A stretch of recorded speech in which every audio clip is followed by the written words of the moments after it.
أعوذ بالله من الشيطان الرجيم بسم الله الرحمن الرحيم الحمد لله رب العالمين والعاقبة للمتقين والصلاة والسلام على رسولنا محمد وعلى آله وأصحابه أجمعين أما بعد السلام عليكم ورحمة الله وبركاته. Hormatly Müslüman doğanlar, Allah'ın Tebarek ve Teala sizin her birinin ediyen ve etçek saadı ve vaadetlerini ediyen dua dileklerini ödergahına kabul eylep, kıyamet mahşer gününe rahmet bilen radi olup, Peygamberimiz Muhammed Mustafa sallallahu aleyhi ve sellem'in şefaatine nail eyleyen bennelerinden eylenirsin.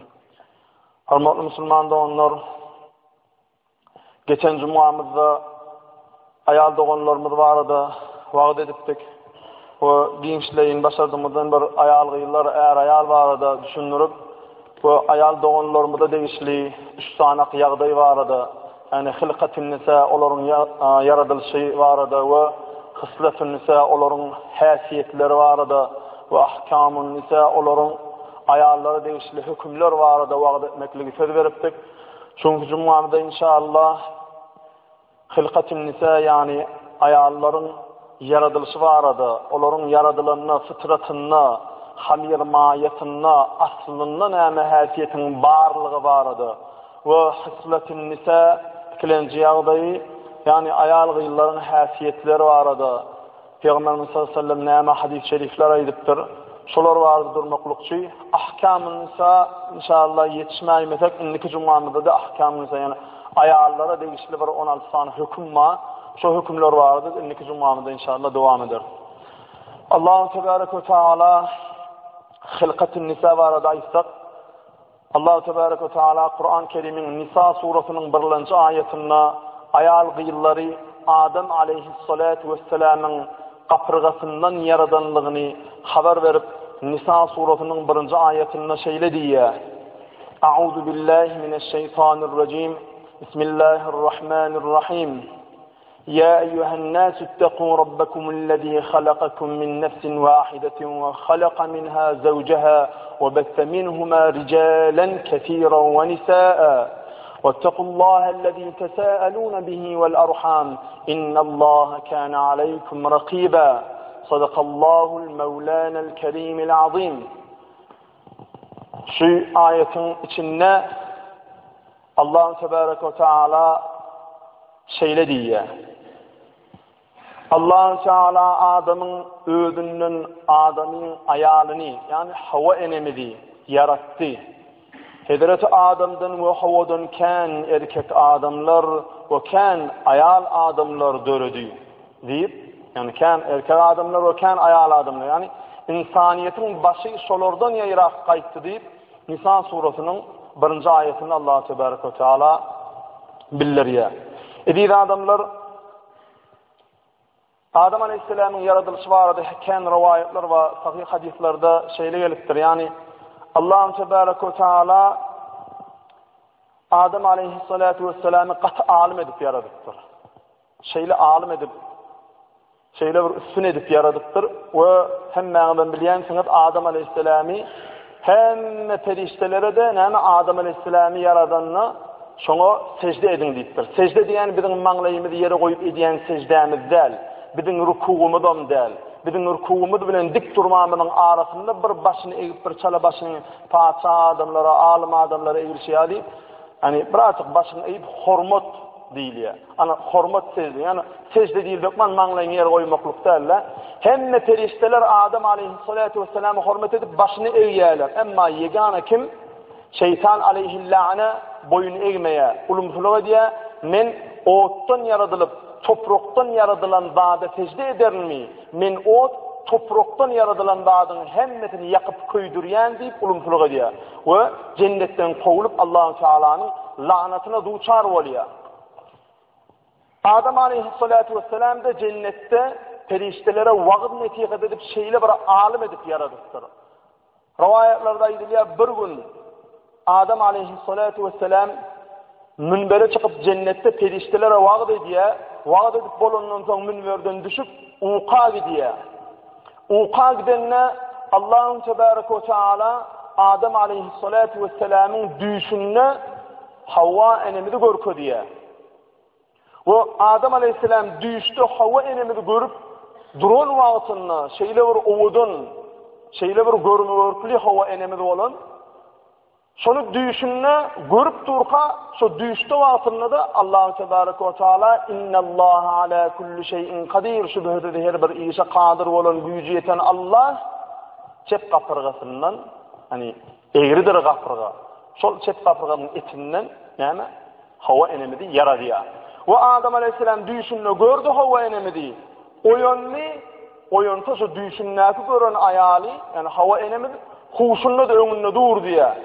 Şeýle bir owudun cennetin lagly merzenlerini üstü başına dakınıp cennetin köýünegini geyip cennetin doğununy geyip şeýle bir owudun ýagdydy Adam aleyhisselamy görkezdiler. Düşünne gören Adam aleyhisselam aşyk bolýar, gowy görýär Havva enemizi. Şu taýda bir gyra bir tüýşip bir düşündireýin size. Havva enemizi ve Yusuf aleyhissalatu vesselam'ın owudunluğunu alimler şeýle düşünürýär. Eger Allah Tebaraka ve Teala diye Adam aleyhisselam'dan kıyamet ahiretçe hemme boljak adamlara bir ulu bir owudunluk, mesela maýdan misal getirýän bir käse owudunluk, ha? Şul owudunluk hemme adam ogluny berilmeli owudunluk bolsa diye. Şoň diň ýardyny bir gara aýyrdy Allah Tebaraka ve Teala diye. Adamlardan hem Havva enemizi ve Yusuf aleyhisselam bir gara aýyrdy. Indi den ýarty owudunlukdur. Şol den ýartyny yaradylan owudunlugyny hemme adamlara paýlady diye her kimin ýüregine göre ýüzüne berdi diye şol owudunluk nuruny. Ol galan bütün kainaty berilen owudunlugyň den ýarty ala. Şonuň iki bir bölügini Havva enemize, bir bölügini Yusuf aleyhissalatu vesselam'a berdi. Şonuň ýaly owudun bolmaly olar. Hatta riwayetlerde gele Yusuf aleyhisselam diye öz halka aşıktan çıkaranlar diye bir yeri üýşürüp yüzünün perdesini açıp wagt ederken adamlar Yusuf aleyhisselam hem wagtyny hem yüzünün Allah Taala'nın yüzüne beren nuruny hayran alıp bir hepdeler riwayetlerde 10 gün riwayetlerde 7 günler aşylygyny bilmediler eken. Onu Kur'an-ı Kerim'de Züleyha'nın çorulary, gırnaklary, hyzmatkarlary nahar beşirip turqa Yusuf aleyhisselam Gulu aşık olup bütün ölenlerine nehil adam aşık olanlarını görkezecek olup Züleyha aleyhadanim nahar bir sürü otur kalır Yusuf aleyhisselam olan önünden geçiriyor sonra onun nahar bir sürü oturan kâsir artık durunu yufavan artık durunu illerini gıyım ediyorlar sonra ovodunun onun yanına şu elini gıyım eden ağzını duymayalar şu geçik gidenler sonun yal ovodunluğunu düşünürlüyor Havva enemizde de sonun yal ovodun eken düşünle aşık oluyor o yolundan son Adam aleyhisselam şeyle diye men seni kaçıp goýaryn ey Havva diýip. Enemiz Havva ýüzlenýär. Havva enemiz Adam aleyhisselamdan beter goýarýar. Adam aleyhisselam näil goýaran bolsa Havva enemiz. Havva enemiz Adamdan beter adamy goýarýar. Yani özüne bolan töýgüden iki gatyny Adam aleyhisselama aşyk bolup Adam aleyhisselam goýarýar. Ýöne sonunda da şotaýdy ýanyndalar. Ay men äsen gatwyrken halamadym diýýär. Ýogam goýarypdy. Yani näden artdyrjak bolmak, näden çekdirjek bolmak bu rawayatyny hem şun aýdýar. Şol wagtdan bäri, yani düýüp asyl hamir maýatyna, fıtratyna ba bu aýallar. Şoň üçin nälerini çekmän, iş etdirjek bolup durmaň, işiňi etse de gyňyr ederler. Çekibermeli näden Allah Taala şeýle yaradypdyr. Indi şonna Hazreti Adam aleyhissalatu vesselam gowryadanım Havva enemide el batyrjak bolýar. Allah Teala ey Adem dur diye. Sen Havva el degirme diye. Onun bahatı var diye. Ya Rabbi Havva'nın bahatı näme, onun mehri näme bizde galyň diýilýär. Şondan gaýdýanda edýjem ha. Süýt faky galyň diýilýär. Onun bahatı näme ya Rabbi diye. Onda Allah Tebaraka Teala diye ey Adem diye. Cennette bir bağ var diye. Buğdoy diye onun adyna da. Buğdoy. Şu bizim tanıyan buğdoy mu diyor ne? O cennette günümüzdeki şu bizim günümüzdeki tanıyan çınar bağı mı diye olmalı ve o küçük däne alacak buğdoyun dänesi yok mu näme? Olan bir günümüzün bir iri tavuklarının, iri kuşlarının yumurtası yalı ulu olmalı. Şol buğdoy diýilýän bağı cennette değmeli däl, şonu iýmeli däl diye. Havva'nın bahatı şol diye. Allah Tebaraka Teala. Şey diýerler de cennete ýaşamaklyga Adam aleyhisselam Havva enemiz dowam edýärler we gün geliye şeytan aleyhillâne sol cennetten kovulunu on gurruna ayırdı yıkacık aydan edeceğim. Cennetten kovulunu ahmırlık alan, yani adam zerarlı, şu adamın insan değilen daha düşünmen kovulum deyip şu ağırlık alan, seni ve senin ehlini ödüm bilen bile günahkar ol, doğduğu gitmeli vallahi. Ödüm bilen bile doğduğu akilerini söz veren ne şeytan aleyhillâne. Eydiye hile ediye cennete giriye. Tamam cennette şeytan aleyhillâne men şeytan plan eder men şeytanın öptü çıkan dimeller hiç asan edeceğim. Allah Teala Kur'an-ı Kerim'de öyle "Festaiz billahi mineşşeytanirracim." Ol cennetten daşlanılıp kovulan şeytanın şerrinden ey Allah'ım sana sığınayan deyip aytdı ya. Antanın ödönünden öptü çıkıp bilecek değil. Atı bir evliya adam olaymasa. Allah'ın suyunu olaymasa şeytanın hiçbir adam öptü çıkıp bilmeyen. Allah Teala öyle ki bana sığının başkası bana sığınmasanız beni korumasam siz diye onun hilesini sapıp bilmeyen diye Allah Teala. Öyle haber verdi doğru. 7 kat kâravaatlarda diye 7 kat yerin her katından 7 kat atmanın her katından 300 yıllık diye ders geçen niye periştelere. Sonun yalı alim deyip aydılıyor. Cennet qarab cennetin sakçılarından ey diye ve de hile ediye de giriye cennete oyan ki darağıt buğday darağıtının üstü çıkıp tepesine çıkıp bir sağ beceriye şeyle bir ovadan edip çaldı diye Adem ve Havva nemeda sadip otak geldiler diye. O sonra şeytan bunları mentve bir ebedi dadi salgı vereyim mi deyip atamız Adem ve Havva ine soru oraya. Olar mı diye? Havva salgı ver diye bir de ebedi dadi diye bileli neyme ki odat diye. Sonra ol şeytan aleyhillâne benim diye şu oturan ağacımı diye yani şecerullu hult diye yani hemişelik ağaç deyip at verliye diye. Her kim şunun meyvesinden iyiydi hemişelik yaşar deyip onlara bir hile ediye Adem Aleyhisselam'ı Havva'na. Sonra Adem Aleyhisselatü Vesselam öldü bir alim şeyle diye. Yok Allah'ın Teala bu meyveni iğmeyi bir de kadağın etti. Biz bunun iyi bilmez diye. Ama ayağın maskalı hileli de Adem diye bolya iğmeli yönü dağıdıp bir görülü ya ne hil zat kabı deyip Havva enemiz şu sayda dağıtmaklığı teklif ediyor. Ve Havva enemiz şu sayda dağıya Adem Aleyhisselatü Vesselam da şu sayda dağıya ve evin başlarına üstü başlarına cennet hülleti sihirliya sıfırliya Allah'ın Teala'da ne için benim gadağın eden dağdım iyiydiniz deyip Adem Aleyhisselam'ı ve enemiz Havva enani kovya cennetten çıkarılıyor. Sonra yerde Adem Aleyhisselam Hindistan'ın Serendip diyen yerine düşüyor Adem Aleyhisselam. Ama Havva enemiz Arabistan'ın Cidde diyen yerine düşüyor. Cidde diyeni demek garr ene diyen manini veriyor. Yani Cidde'de Havva enemizin cefedem şu tayda cahillarından son için Cidde deyip at verilen yani garr enen diyen manini veriyor. Şimdi şu tayda bir kıskacık bardağı düşündüreyim size diyeceğim abi. Şimdi hakikat yerine aytmaklık doğru. Adam erken adamın bu kurduğunda ustayinine bir katılık vardır, bir dünyalı. Erken adamda vardır, sol ayağlı adamda yoktur. Şimdi kâr alim adamın rivayeti, yorum etmesi şeyle.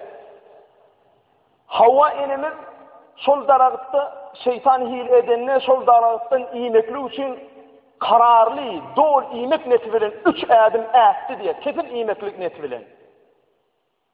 3 adım ätti diye, kesin iğmeklik netibilen ätti diye. Adam'a sen ey Havva dur. Ey şeytana da yürülen bu diye Allah Teala kadağın ettimin iğmek bolunu deyip o yoruya, saklaya. Yani kararlı 3 adım ädiye icet diyen netibilen. Sonun için ayağın maşkala görüm görüyendir. 3 gün görmesi ayağın maşkalan, aybaşı görmesi hükmandır. Kitaplarda geçiyor, ayağın maşkala aybaşını 3 günden 10 güne görüyendir diye. Eğer 3 günden adı görse istihadadır diye, yaravsızlığı vardır, doktora terettirin diye. Eğer 10 günden artık görse diye, onu olup istihada kanınır, o da yaravsızlık kanınır diye. 3 günden 10 güne çendi. Peki 3 gün kapı 10 gün. 10 günden artık oldu doktora terettirmeli, 3 günden ağabey oldu da doktora terettirmeli. Yani 3 gün kesin gelmeli sol ayarlarda. Sol bir cerrah. Inni 3 günden 10 gün kâravayet son kısmına 5 adım, son kısmına 7 adım kâravayet 10 adım. Dağıtmaklık netine bollan imellerliğine boyunmalı yani abi dağıtık göre eğilliğinden erti diye. Şunu şeyle yorumlayalar, bu bir alimlerin bir gırada düşüncesi edi cemaat. Kesin bir hadis yine değil. İnni Adam Aleyhisselam'ın sonuna dağıtmaklık bilen Lukman'ı ağzına alanına Cebrail Aleyhisselam Adam'a bir yutturma diyene Cebrail Aleyhisselam bir halgil bokurda onu yetiştirdi yutturmaz diye. Sonuna ama şu düğün galı diye alimler yorum ediyeceğim. Bu bir kişilerce düşünce kaptalına. İnni maksat neyme berdi? Bu rivayeti aytmaklık bilen ayal maşkalada hile diyilen zat var. Şol hile diyilen zatı erkekler dikkat etmeli. Her bir bolana giyinme dar, bolana giydirme giydirme dar diyende ay bolyana da yarım yalanaş değerler, yengleçenne, koşorneçenne, bokurduğu yapıga, plana deyip sana hile etse ayalını dinleme, giyin giydir gıydına, uyağına ve ayalına. Men yapyana hemme yerim deyse dinleme, yapıp geçtin. Yapmada yoluğdun son yalak, dar, kuy, hemme yer görünüp duran yapılacak oldu, yapmasın hem son yalana çıkaysın. O yapıllığıma ne ol dar yiyinde, görün ki ayalları, dasa gitmek gerek gel. Şeyle bir dar yiyinyalar, hemme da tünler, şutur estağfurullah, ulu kan ayarlardı da var son yalak. Gelişen ağam ödüne, gelişendir ne diye.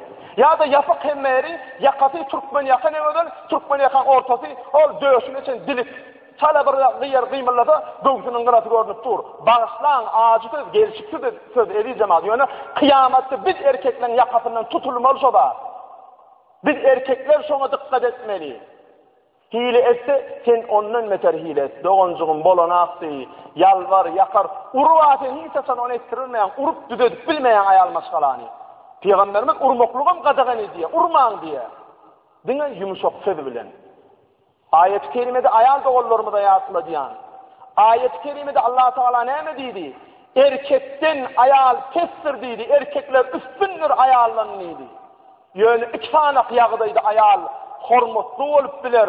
Ayal Allah'dan, peygamberden, alimlerden, erinden, halktan berekelli alıp biliyor. İki tane yağdaydı. Ey doğanlar, ayallar, iki tane yağdaydı yani sul. Biri erine boyun olmak. Allah Teala Kur'an'da ilki bilen erine boyun olun diye. Salih ayarlar, sol ayarlardır. Erine boyun olun, ondan sonra Allah Teala'nın nesip etmeyi bilen haramlıktan saklanan halala dikkat eden diye. Bak. Allah'ın diyene edip halale yapışıp haramdan kaçan diyene ilki bilen. Onun erine boyun olun diye. Yok, ilki bilen erine boyun olun diye. Öğün bir vaadını da ediptik. Kıyamet mahşer gününü erkek adamdan birinci sorulacaklar. Namazı kudun mu diyecek? İmandan sonra sorulacaklar. Onun namazının kadası var, kadasını nefilenmi, kadasını doğulmi, sonunun doğulup, onun iyilik soruları geçirdi. Şu namaz sorularından geçirdi, iyilikler de iyilik. Allah Teala rahmet eder, Peygamber'in şefaat geçirir diye. Yönü, ayal maşgaladan birinci sorulacaklar. Namazı kudun mu deyip Allah Teala öz buyruğunu ilk soracak gel. Ayal maşgalani erkeğe hizmet etmek için yarattım deyip ilki bilen ayal adamdan imanından da soracaklar deyip erini radi ettin mi deyip soracak. Havva deyip erinden soracak. Radi mi sen şunun hizmetinden deyip. Onun eğer radi olsa onun öz buyruğun namazına geçecek. Onun için ayal doğullarımız hayrat etmeli, erlerine boyun olmalı. Erinizden üstün çıkacak olup durma. Bunu bilir eriniz sizden tetirak kazanıyanlar. Bunu bilir eriniz bir yuvuş bir adamlar oluyor. Gılığı, hasiyeti, boluşu, yaratılışı yuvuş adam oluyor. Bir gerek diye, bekme doğanış bolanak deyip ayağına dedi, ikinci gerek diyeti gelme. Bir yuvuş oluyor. Son yağlak yağda, son yağlı erli ayağlar Osman üstün çıkıp hemişe setini ağırladıp erinin üstüne büyürük verecek olup durmalı. Eğerin senin yuvuş olsa da o seni yoktun bağırdan Allah kıyamatta sana ne mi diyor? Allah Teala eğerini hürmet etmedin deyip kıyamatta menden nerede bulaymasın deyip sol düşüncede eğerini hürmet et. Eğerin diyenini et. Eğerin diyenini kayfalatma. Eğerin sana erbet taslim şayet buradan eğer erbetlik buyuruyan olsa takva ayal, beş vaknamla ayal, ama eğer bir bağışlan olayım, terbiyeti verek ulanın olsa, ay değil, moğla ayallar ayal, giyinme diyen olsa, giyinme diyen olsa, ödü haramlığı buyuruyan olsa, onun oğlayarını diyen etmeklik doğru değil. dua etmeli, dile etmeli. O men namazı koyan bolana senem namazıdır. Senin benim kıyamette cevap kær diýdi. Äline de dogurynur. Belki bir dünýä ýürek önüme sönür belli değil. Qarar ayal o erkek Allah'ın halal eden zadyny ýapyşyp, haram eden zadynyň gaçjak bolmaly. Peygamber Muhammed Mustafa sallallahu aleyhi ve sellem şonuň üçin näme ayal adamlara öz erlerine dikkat etmekliği buyuruptur. Allah Teala da şonu şeýle buyuruptur. Peygamber Muhammed Aleyhisselatü Vesselam şeýle diýe hadis-i şeriflerine ayal diýenleri iň ýokarky egri gapyrgadan yaradyldy. Bular hiç wagt dogry bolmalylar. Dogrylyk bolsaňam şart edip döwler. Ayal hakyny dogry ayal halkyny dogrylyjak bolsaň döwler, ýani talak vermeli bolar diye. Döwler diýen talak vermeli bolar. Başga alajy ýokdur. Ýöne onun üçin ayalların gıýşyklygy bilen peýda görüberin. Ay ayalym diýenimden ay men diýenim gaýtala diýip onu urup söwüp oňla oňuşma aýyrşyk bolup durma diýe. Allah Taala o kadar çydamasaňyz aýyrşmaklygy ruhsat berýän, ýöne bilin ýigrenýän zadym şodur diýe. Ruhsat beren zatlamyň içinde ýigrenýändir. Yani talak vermekligi men ruhsat berdim, bilin men şo talak vermeklik diýilen zady ruhsat berdim ýigrenýän.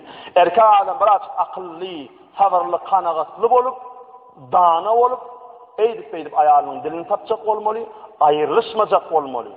Peygamberimiz aýdyp otur. Olar diýse hiç birini düzedip bilmeýäňiz, ýa ganyny häsiýetinde vardır diye, çağa aýaly häsiýeti vardır diye. Sen howatdan gaýrat etdi, howat çygyt, bir gowsuz aý kiçilik bilme öz aýalyň gowsuz aýtmany. Näme bir eşde hele ýuly ýere ilbeden akmany.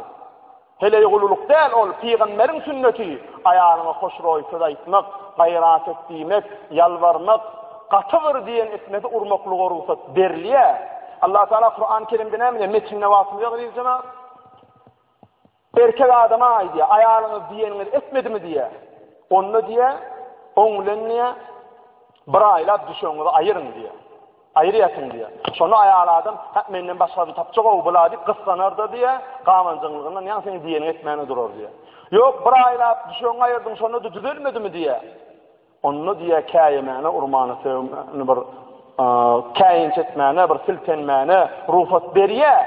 Ýöne bir ýerini döwmelik şert bilen ala göwgetmelik şert bilen bir halamaýanyň bildirilmegi üçin.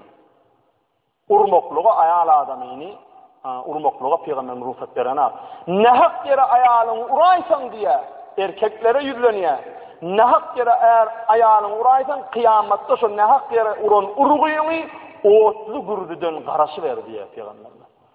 Şoň üçin erkek adam aýal adamlaryň şeýleken awdyp ayağı kaya söğüp urcak olmalılar. Sabırlı olmalı, gayrat edip, oňuşşok bolmaly. Gaty bir ağır namusyna degäýmese, aýyrşmak diýilýän zady kelläňden çykarmaly. Ýene de bir hadisinde Peygamberimiz Muhammed Mustafa sallallahu aleyhi ve sellem aýdýar: "Siz aýallaryňyza wesiýet edin, nesihat edin, olary hemişe edip berip durun. Olar gıýşyk gapyrgadan yaradyldy.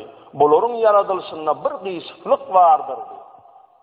Ýöne dogry dürtetjek bolup durmaň diýe. Öwt netiýet edip edep berip, wagt netiýet edip eýle bol beýle bol diýip haýatda ýoşluk bilen arkalaşy berdikdir Peygamber sallallahu aleyhi ve sellem.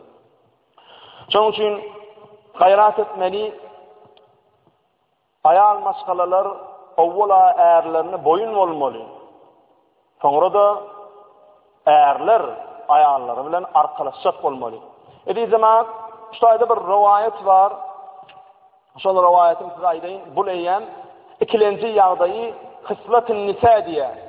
Hilqatun nisa yaradylşy barada habar berdik. Indi hislatun nisa ayarlaryň ikilenji ýagdaýy. Hislatun nisa diýeni jamak ayarlaryň gylyk häsiýeti diýmeklik. Peygamber Muhammed Mustafa sallallahu aleyhi ve sellem bir gün kän ayarlar uyuşup oturanlygyny görýär. Bir topar ayarlar uyuşup oturýardylar diýe. Sonra Peygamberimiz ol uyuşup oturan ayarlara şeýle diýär: "Ey ayarlar cemaati, siz sadakany köpräk berin we Allah'a istigfar kän aýdyn. Yani günahanyň geçilmegini Allah Taala'dan kän soraň diýär. Men dowlukda ýanýanlar baryp görenimde mağaraja çykana hani Peygamberimize cennetdekiler dowlukdakylar görkezilipdi. Peygamberimiz aýdýar: "Men dowlukdaky ýanýan adamlar görenimde dowdukda ýanýanlaryň köprägi ayallar ekeni diye. Peygamberimiz şeýdi baýdanna, şonda bir içlerine bir dilewarrak bir ayal var eken. Ol dilewarrak ayal şeýli diýip soraýar. Ey Allah'ın Resulü, o näme diýip dowdukda ýanýanlaryň köprägi biz bolýar hay diye. Hem için ayarlarım diye köp dowdukda ýanýan köp ayarlar bolýar sonra Peygamberimiz şonda şeýle jogap berýär. Indi şu aýatda aýtjak jogabymda ayal doganlarymyz gaýrat edin, gowdukka dedin. Ayal maşgalany iki tanda dowdukka birinji bilen ekçeken. Siz bira gargyş kene diýäňiz diye. Bir de äliňizde boyun bolmaýarsyňyz. Şu iki zat sebäpli ayarlaryň köpüsi dowdukka düşýärler diye. Hakikan şeýle de çala bardatda hay yer çeken, hay yer ýuwdan, hay meýdiýanan. Şondan bir töwün şu on. Ayalar onu ýüregine ýigireni baýdana. Indi men şu üç tane aýdylan töwün, şu gülümizde ayar masalan diline tena bolan töwün şu näme üçin aýdýan? Alimler belle ey doganjan. Näme diýe? Gargynç diýilýän zat ýürekden aýdylsyn. Yalandan aýdylsyn, oýun edip aýdylsın. Alimler gargynç diýilýän zat agzyna da almaň diýe. Perişteleriň ämin diýen wagtyna gabat geleýmesin diýe. Şol gargynç şol. Hay yer çeken, o yer çekse hay ölen nimetde, ölen soň yer çekýär adamyň ýere gömülýär. Ölen soň ýene sen aglardyň. Hay yer ýugdan, yer ýugsa ýene sen aglardyň. Hay meýdiýanan, ol hindilerde butlar meýdini ýakýar, jesedi gömmän. Allah taýlan şonu ýalda, o ýene sen gynanardyň, onu hem diliňe alýan onu. Şey diýip söýmeli däl. Oya şuňa meňdes erbet manilary aňlaýan zatlary ýöne bir çağadyna bala diýen etmedi diýip goýberýär. Erbet netlen diýen dällerler aýarlaganlar. Ýöne ejeler, doganlar, gennejeler, daýdalar, eneler gaýrat edip şol sözleri diýmeli däl. Şol sözleri diýmeklik dogry däl. Ala Peygamberimiz şu hadisini aýtdy diýe. Size aýtdyň iki tane zatdır diye bire gargınç köp ediýäňiz ey ayallar siz diye. Gargınç etmäň diye. Şala bir zat bolsa, ol gargata adamyň garganyndan ýaxşy zat dileýär, dogry ýola ýerden Allah Taala ey Allah'ım ýüregine gowluk berdi dedi. Sen dilegiň kabul bolsun, ol adam gowul senden başgasyna ziýan etmesin. Hany ol ahlak Resulullah şeýle bolmany öwretmedimi bile? Geçirimli bolmak, yamanlyga ýaxşylyk etmek, zulmedeniň günahyny geçmeklik öwliýalaryň sypaty dälmi? Sen şolary ýalak bolmaklygy höwes eden akmaya gayrat etmeli. Peygamberimiz sallallahu aleyhi ve sellem şu gepinin iydinden şunu aýdýar. Ýa-ni gepinin iydinden bu aýdylan hadisin iydi şu edi cemaat. Men akly kim, dini kim adamyň, akly kamil, dini kamil adama häkim bolýanlygyny diňe sizde gördüm ey Allah. Yani akly kim adamyň, akly kamil üstün boljak bolsun. Dini kim adamyň, dini kamil üstün boljak bolsun. Sizde gördüm diýen ol dile war ayal ýene de toraýar. Inni ayal adamlar kim tidille giderlerdi. Häzir tabir etseňiz ibn Aýdýa Peygamberimiz.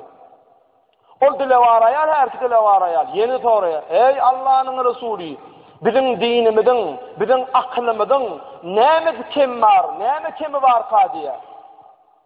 Bizim dinimizin erkeklerden aklın kim diye, näme aklımız kim, näme de dinimiz kim diýip soranny Peygamberimiz sallallahu aleyhi ve sellem şeýle jogap berýär. Aklyňyzyň kimligi Allah Teala Kur'an-ı Kerimde bir adam bir zady dawa etse, şol adam şaya tutmaly. Şol şayalarda iki tane erkek adam bolmaly. Ya da bir erkek iki ayal bolmaly. Şu dediği zaman Allah Teala sizin ikinizi bir erkeğin yerine koydu. Hani sizin aklınızı kim diyeni onu başkaça düşünüp kategorip durmalılar. Allah Teala şeyle yaradıptır onu erkekler, ayarları kim tutacak bolwaydana. Allah Teala Kur'an-ı Kerim'de diyor. Bir adam bir zada şayat bir zada suud edecek olsa iki tane şayat getirmeli. Yani iki tane erkek getirmeli. İki erkek tapmasa da bir erkek bilen iki tane ayal şayat tutmalı. Şu taydan belli oluyor. Bir erkek bilen bir ayal den olup bilen iki ayalı bir erkege deneye. Aklının kemligi şondan niye? Şu sizin aklınızın kemligini bildirýän zattır diýip Peygamberimiz. Indi dininizin, takvalığınızın kemligi nämede? Dininizin kemligi sizde aýbaş görmek var. Şol aýbaş wagtyna siz ne namaz okap bilýäňiz, ne de orada tutup bilýäňiz diýär. Bu hem sizin diniňiziň kemligidir diýär. Peygamber bulum sizin diniňiziň kemligi däşi diýär. Aýan masalalar aýbaş görýän wagty dileýeli aýdary, namaz okap bilen aklar, orada tutup bilen aklar, Kur'an okap veya onu ellep bilen aklar, yani Kur'an okurda dinlep biler diýär. Wagt dinläp gelse de daşyndadyr. Mescidin içine girmen dinlep biler diýär. Yani mümkin ýa-da adam Türkmençilikde bizde din däfter sorulamyz, ata-bagalymyz has berip tutan aýal adam aýbaş gelen wagty öýünde bolsa, mümkin ýagdaý nahary bile bişirmese has bolar. We aýarlaryny da ýakynlyk etmeklik dogry däl, erkeklerim şoňa dikkat etmeli. Emma erkek adamdan namaz buyurulandan beýle tä ölýänçe namaz oradasynyň aýyrlayan wagty ýok ediyor. Erkek adam näme? Hemişe namazyny da oradasyny da berip durmaly. Uzurlu bolan ýagdaýda da Allah Taala hatta şu paraliz diýil ya, hiç kim Allah Taala hiç bu musulmany görkezlenlerini de gaýrat berdi, kıyamet eşretlerinden aýlanlarsyn. İma bilen, men şuma ruku edýän, men şuma kıyamda, men şuma secdede diýip, hyýal bilen okapyn ýöne namazyny geçirmesin diýe. Ana, aýal adamlaryň din tarapdan erkeklerden pesleýän şol edýär jemaat. Ene Hıslatın nisa aýan adamlaryň häsiýetleri barda Peýgamberimiz şuwatlara aýtdyr, häsiýetleriniň içinde garganmaklygy Peýgamberimiz size gadagan etdi we äriňde boyun bolmaklygy buyurup, äriňde boyun bolmazlygy size gadagan etdi. Edi jemaat wagtymyz boldy, Hıslatın nisa bölümimiziň hawa soňky torana inşallah inniki jumamyzda Hıslatun nisa diýilen bölüminiň soňy we ahkam-ı nisa aýallaryň hükümleri bardyr. Inniki jumamyzda bardyr. Aýallarlarymyz bu amama biz Allah dalim kötöpläp goýberdi diýmesin. İnşallah inniki jumamyzyň başynda aýal adamlaryň üstün berekeler berilýän taraplarym bar. İnşallah inniki jumamyzda olamaydyr. Fatıma radıyallahu anha enemizden aýal adamlaryň üstünlügi, aýal adamlaryň tuğulemesi, berekellalar var. Olar bardy inşallah inniki jumamyzda wagt edip size ýetirer. Ve ahiru da'wana elhamdülillahi rabbil alamin. Vessalatu vesselamu ala rasulina Muhammedin ve ala alihi ve ashabihi ecmaîn. Velhamdülillahi rabbil alamin. Birahmetike ya rahmer rahimin. Allahu ekber. Cümle.